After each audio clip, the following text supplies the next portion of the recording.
De Lorry Moore, Pérdidas de papel. Aunque Kit y Rafe se habían conocido en el movimiento pacifista, manifestándose, organizando, haciendo carteles contra la energía nuclear, ahora querían matarse. También se habían vuelto un poco partidarios de la energía nuclear. Casados durante 2 decenios de valiosísima vida, parecía que en ese momento ella y Rafe solo eran compañeros de furia y desagrado, y que su viejo amor lujurioso había mutado en ira. Era su vergüenza y su fin que el odio, como el amor, no pudiera vivir del aire. Y así en aquella empresa, su nuevo exitoso proyecto en común, eran cómplices y sinérgicos, eran nutrientes homeopáticos y facilitadores. Engendraban y criaban su odio juntos, cardiovascular, espiritual, orgánicamente, en tándem, como un sistema, como un conjunto de baile de malos sentimientos, habían colocado su odio en el centro del escenario y habían puesto una luz para destacarlo. Haz lo que sabes, cariño. ¿Quién es el mejor? ¿Quién es el hombre? ¿Partidaria de las armas nucleares? ¿Vos? ¿De verdad? Le preguntaban a Kit sus amigas, a quienes se seguía quejando de forma indiscreta. Bueno, no, contestaba Kit suspirando. Pero, en cierto modo, creo que necesitas hablar con alguien. Eso hería los sentimientos de Kit porque pensaba que estaba hablando con ellas. Estoy preocupada por los niños, dijo Kit. Rafe había cambiado, su sonrisa era solo un bostezo despreocupado. ¿O es que su sonrisa era así de despreocupada? ¿Cómo era la letra de la canción? No lo sabía, pero estaba claro, había cambiado. En Bersboro las cosas se decían con neutralidad, así, se decía, el tipo ha cambiado. Rafe había empezado a hacer maquetas de cohetes en el sótano, se había vuelto un poco distinto, era un personaje. Los descarados podrían insinuar, se ha metido en cosas raras. Los cohetes eran piezas altas, plásticas, fálicas, a las que Rafe pegaba cuidadosamente calcomanías militares autentificadoras. ¿Qué había sido del apuesto hippie con el que se había casado? Estaba quisquilloso y lejano, vacío y furioso. Una inexpresividad había penetrado en sus ojos verde azulados. Permanecían abiertos y brillantes, pero sin función, como joyas de bisutería. Se preguntaba si era un colapso nervioso, el artículo genuino. Pero duró meses y ella empezó a sospechar, en cambio, un tumor cerebral. De vez en cuando él maullaba y mugía ante su muda alienación y la pantomima de odio se desplomaba momentáneamente. Guapa! Llamaba desde las escaleras, después de no haberla mirado en 2 meses. Era como estar atrapada en la nieve con el tío loco de alguien. ¿El matrimonio debía ser así? No estaba segura. Pocas veces lo veía cuando se levantaba por la mañana e iba a la oficina, y cuando volvía del trabajo desaparecía por la escalera del sótano. Cada noche, en el ansioso crepúsculo conyugal, que ahora era su única vida juntos, después de que los niños se fueran a la cama, la casa estaba llena de humo. Cuando le llamaba la atención sobre eso, nunca respondía. Parecía haberse convertido en una especie de extraterrestre. Por supuesto, más tarde entendería que todo esto significaba que tenía una relación con otra mujer. Pero en la época, para proteger su vanidad y su cordura, solo admitía 2 hipótesis: tumor cerebral o extraterrestre. Todos los maridos son extraterrestres, dijo su amiga Jan. Que Dios me ayude. No tenía ni idea, dijo Kit. Empezó a extender mantequilla de cacahuete en una galleta salada y se la comió rápidamente. De hecho, dijo Jan, mi hermana y yo lo llamamos ovnis. Eran las iniciales de algo. Kit detestaba preguntar. Organismos viriles ingratos, dijo Jan. Kit pensó un momento. ¿Y la N? Preguntó. Has dicho ovnis. Hubo un breve silencio. Notablemente ingratos, añadió Jan rápidamente. Sé que no tiene mucho sentido. Está muy desconectado, ha perdido el juicio. No, en el planeta en el que vive, en su planeta, es un auténtico Salomón. Tráiganme el maldito bebé. ¿Crees que se puede rehabilitar y perdonar a la gente? Claro. Mirá a Ollie North. Bueno, perdió las elecciones para el Senado, no fue lo bastante rehabilitado y perdonado. Pero se llevó algunos votos, insistió Jan. Sí, ¿y ahora qué hace? Ahora ha vuelto a promocionar una línea de pijamas ignífugos. Es una forma de ganarse la vida. Jan se detuvo. ¿Luchas?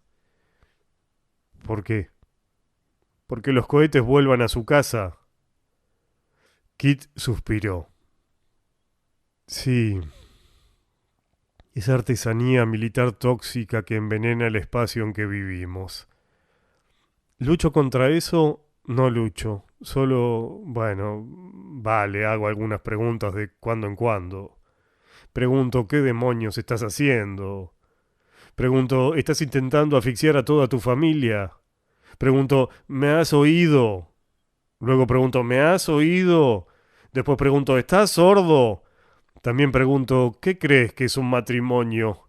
Tengo curiosidad por saberlo. Y también, ¿esta es tu idea de un lugar bien ventilado?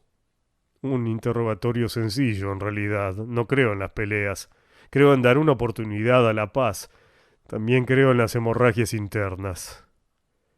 Hizo una pausa para poner el teléfono en una posición más cómoda contra su cara.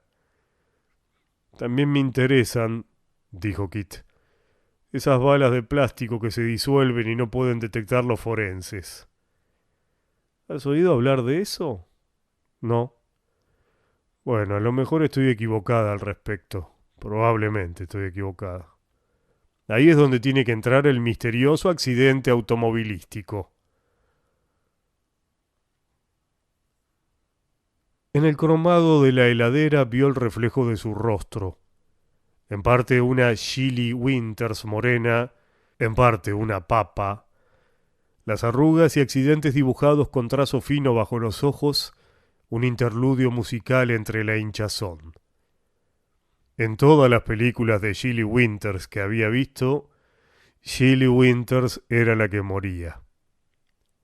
La mantequilla de cacahuate estaba pegada alta y seca en las encías de Kit.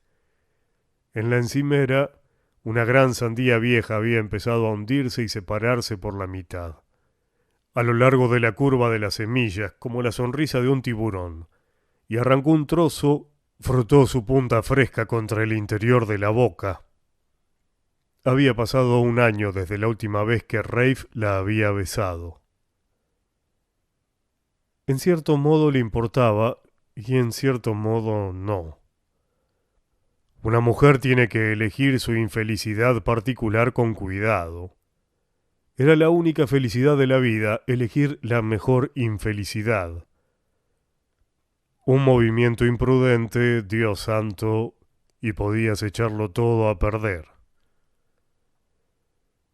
La citación la agarró por sorpresa. Llegó en el correo dirigida a ella y ahí estaba pegada a los papeles del divorcio. Había sido debidamente notificada. La zorra había recibido los papeles. Como una persona, un matrimonio era irreconocible en la muerte, aunque lo enterrasen con un traje excelente. Sobre los papeles había una carta de Rafe que sugería el aniversario de su boda en primavera como fecha final del divorcio. ¿Por qué no completar la simetría? escribió, lo que ni siquiera iba con él. Aunque su ineficacia sin corazón era adecuada para eso, su nueva vida como extraterrestre y encajaba de forma general con los principios de la cultura extraterrestre. Los papeles designaban a Kit y a Rafe por sus nombres legales, Catherine y Raphael,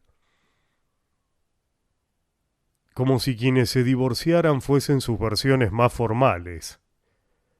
Sus partidas de nacimiento se iban a divorciar, en vez de ellos. Raph seguía viviendo en casa y no le había dicho aún que había comprado una nueva. Cariño, dijo ella temblando, hoy ha llegado en el correo una carta muy interesante.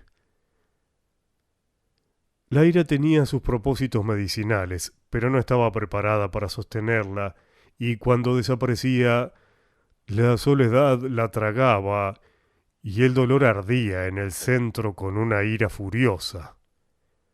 Entró en 2 funerales de ancianos que apenas conocía y lloró en el banco trasero de la iglesia como una amante secreta de los fallecidos. Se sentía atontada y enferma y no quería volver a ver a Rafe, o mejor Raphael, pero les había prometido a los niños esas vacaciones caribeñas que podían hacer. Al final todas las clases de teatro del instituto habían servido para eso, actuar. Había hecho de reina en Cuento de invierno y de una niña cambiada en la cuna en Ámame ahora, escrita por uno de los profesores de inglés más inquietantes de su instituto. En las 2 obras había aprendido que el tiempo era esencialmente una cosa cómica. Solo los límites que se le ponían lo conducían a la tragedia, o al menos a la desgracia. Romeo y Julieta, Tristán e Isolda. Si hubieran tenido más tiempo... El matrimonio dejó de ser cómico cuando se detuvo repentinamente. El momento en el que se convirtió en divorcio, que el tiempo nunca perturbaba y cuya diversión era, por tanto, interminable. Aún así, Raph hizo acopio de 30 segundos de elocución para convencerla de que no fuese con ellos a esas vacaciones. No creo que debas ir, anunció. Voy a ir, dijo ella. Les daremos falsas esperanzas a los niños. La esperanza nunca es falsa, o siempre falsa, lo que sea. Solo es esperanza, dijo. No hay nada malo en ello. Creo que no debes ir. El divorcio, lo veía, sería como el matrimonio, un abuso de poder, como en quién sería el perro y quién sería el dueño del perro. ¿A qué Barbie querría darle su billete? Solo lo descubriría más tarde. Como feminista no debes culpar a la otra mujer, le dijo una vecina. Como feminista te pido que no me hables, contestó Kit. Y meses después en el juzgado, donde descubriría que el condado era dueño de su matrimonio y que el condado lo iba a recuperar como una franquicia de pollo frito que ella hubiera llevado a la ruina, prohibiéndole que adquiriese otra franquicia durante los 6 meses siguientes, con el añadido de que quizá le conviniera mantenerse alejada de la cocina de gallináceas durante mucho más tiempo, cuando por fin tuviera que declarar ante el entongado y robótico juez y un estenógrafo que guiñaba el ojo, cuyos guiños parecían diseñados para evitar el llanto de las esposas, habría que pronunciar el matrimonio irremediablemente roto. ¿Qué poeta de segunda fila se había apoderado de las leyes del divorcio? ¿Encontraría las palabras pegadas en su garganta, falsas en su convicción? ¿Acaso no se podía arreglar todo? Esta época de productos desechables no era también tiempo de fantásticos adhesivos, porque irremediablemente roto, como el ala de un pájaro cantor. ¿Por qué no le parece que esta persona con la que estaba casada y que se encuentra sentada a su lado en esta sala es un completo imbécil? Eso sería suficiente y sería más preciso. El término irremediablemente roto te enviaba a una eternidad de preguntas, mientras que el otro no. Sin embargo, no habían firmado los papeles y además quedaba el asunto de su anillo de boda, que estaba tachonado con pequeñas esmeraldas falsas y que le gustaba mucho y esperaba seguir llevándolo porque no parecía el típico anillo de casada.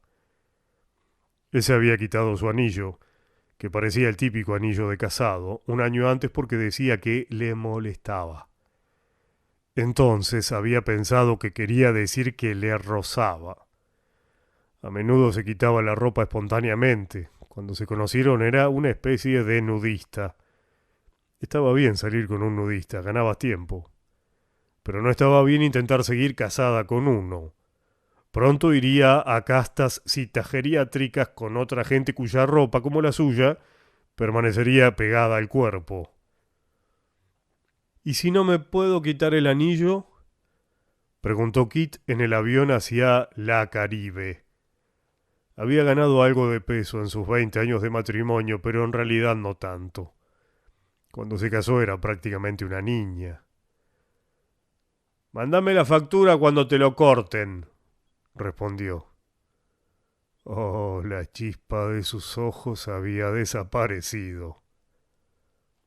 ¿De qué vas? Dijo ella. Por supuesto culpaba a los padres de Rafe, que de algún modo, y hacía mucho, accidentalmente o a propósito, lo habían criado como a un extraterrestre, con valores de extraterrestre, ideas de extraterrestre, y el carácter hueco y cambiante, la deliberada inocencia y los secretos psicópatas de un extraterrestre. ¿De qué vas vos? Gruñó él. Esa era su costumbre de extraterrestre, limitarse a repetir lo que le acababa de decir. Tenía que ver, sin duda, con su sistema nervioso central, un procesador de información construido con silicona que encontraba sin cesar nuevas combinaciones lingüísticas, las cuales luego debía absorber y archivar. La repetición le proporcionaba tiempo y contribuía al proceso de almacenaje. Más que las niñas, que eran simplemente pequeñas, le preocupaba Sam, el sensible alumno de cuarto que ahora estaba sentado al otro lado del pasillo del avión, mirando melancólicamente las nubes por la ventanilla. Pronto, gracias a las maquinaciones de las leyes extremadamente progresistas del divorcio, un niño necesita a su padre. Ya no podría verlo cada día. Se convertiría en un chico que ya no veía a su madre cada día y se escabulliría y flotaría lejos y fuera como un papel que se lleva el viento. Con el tiempo se endurecería, la miraría por encima de las gafas a la manera de un maître que sospecha la llegada de Chusma.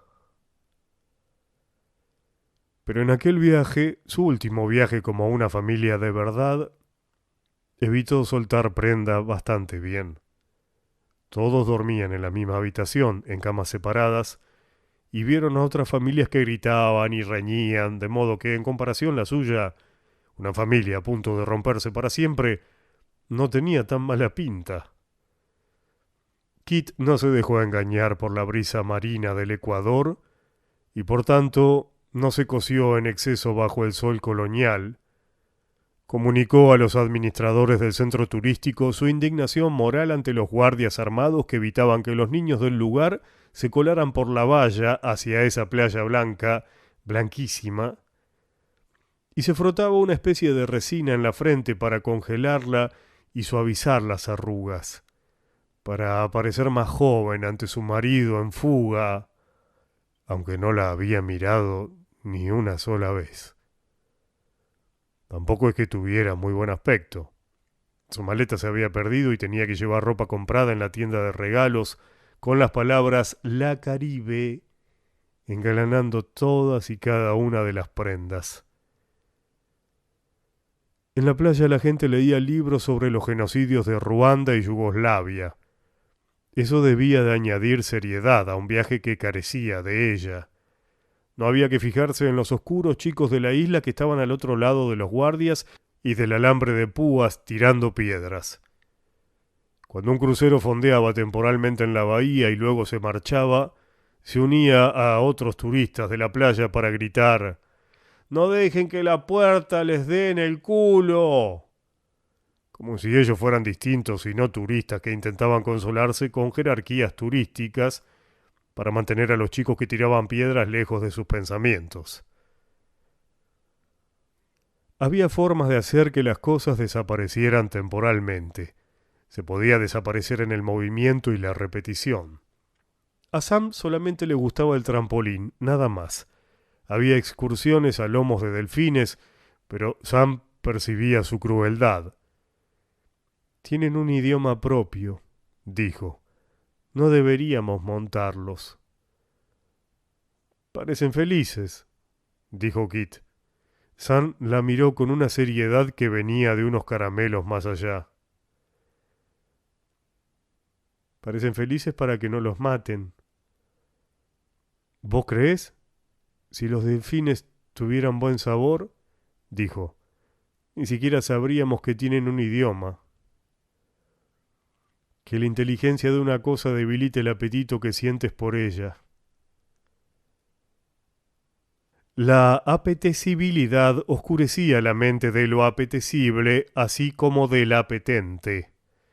La apetecibilidad acababa en decapitación.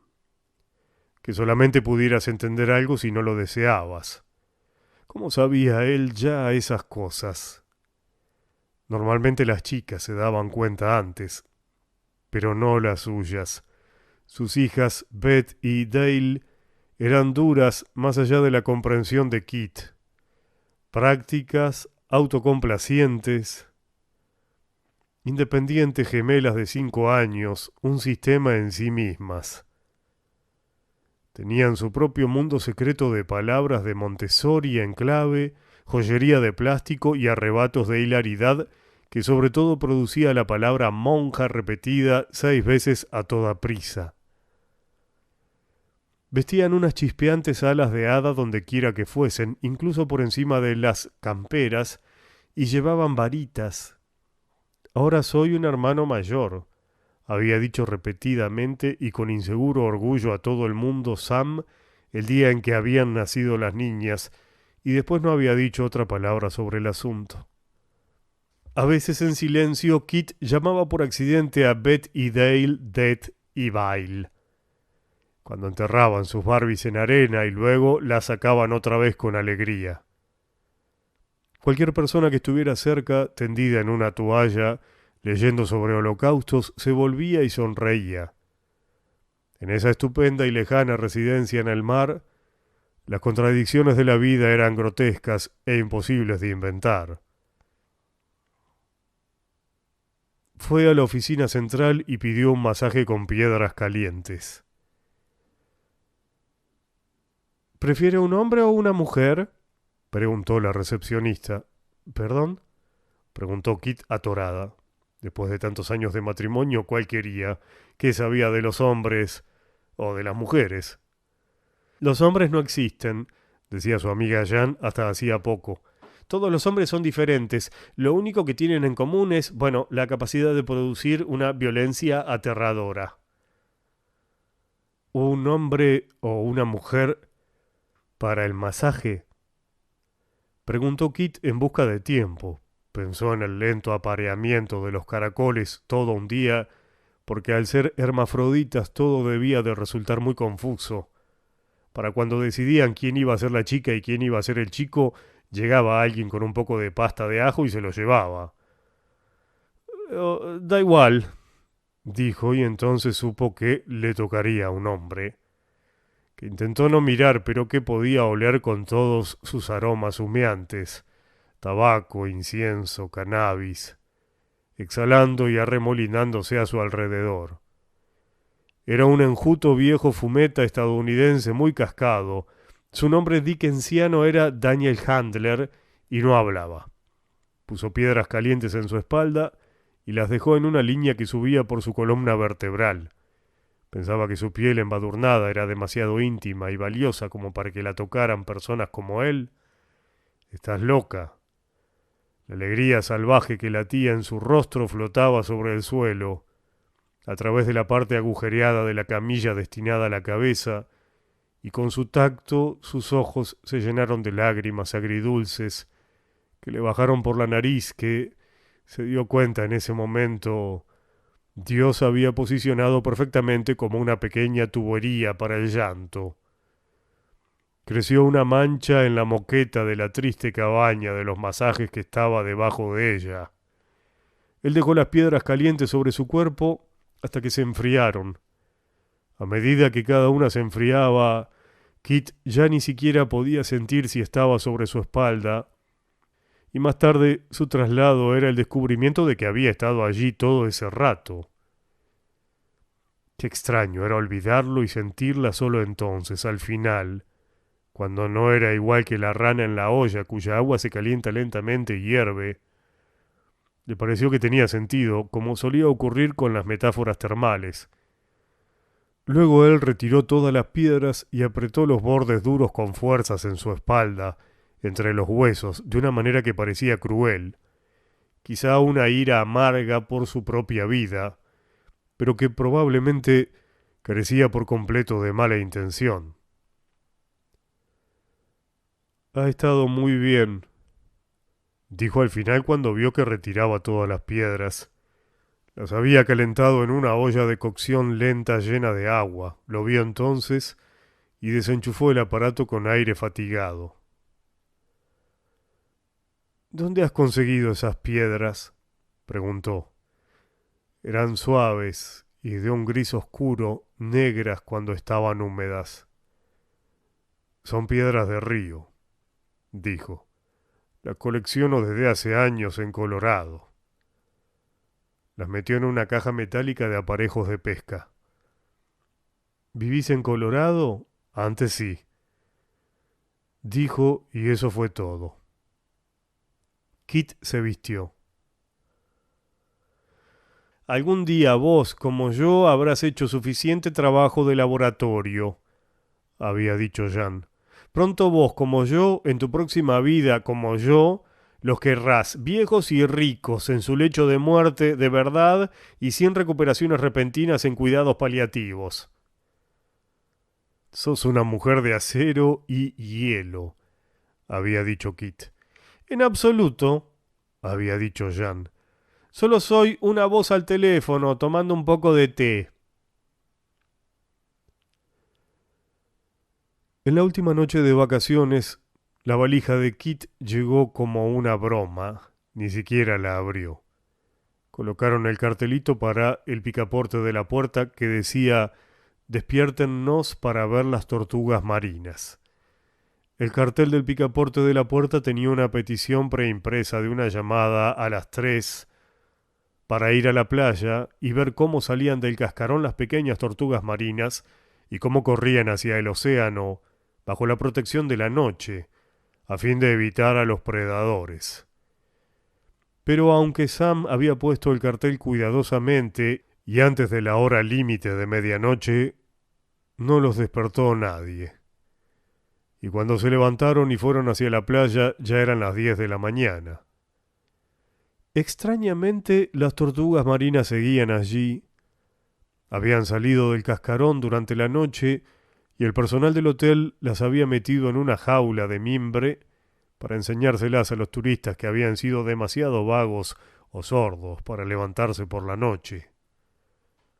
Venid a ver, dijo el hombre con acento español que normalmente alquilaba el equipo de buceo. Sam, Beth, Dale y Kit corrieron. Raph se quedó atrás para tomar un café y leer el periódico. Los bebés reptantes empezaban a calentarse al sol tibio. La dorada vitela veneciana de sus piececitos unidos ya se teñía de un marrón deshidratado. «Voy a tener que soltarlos», dijo el hombre. «Sois los últimos en ver a estos pequeños bebés». Llevó las tortugas al borde del agua y las soltó horas demasiado tarde para que fueran al mar. y un rabiorcado descendió y una tras otra las arrancó de las olas plateadas y se las comió para desayunar.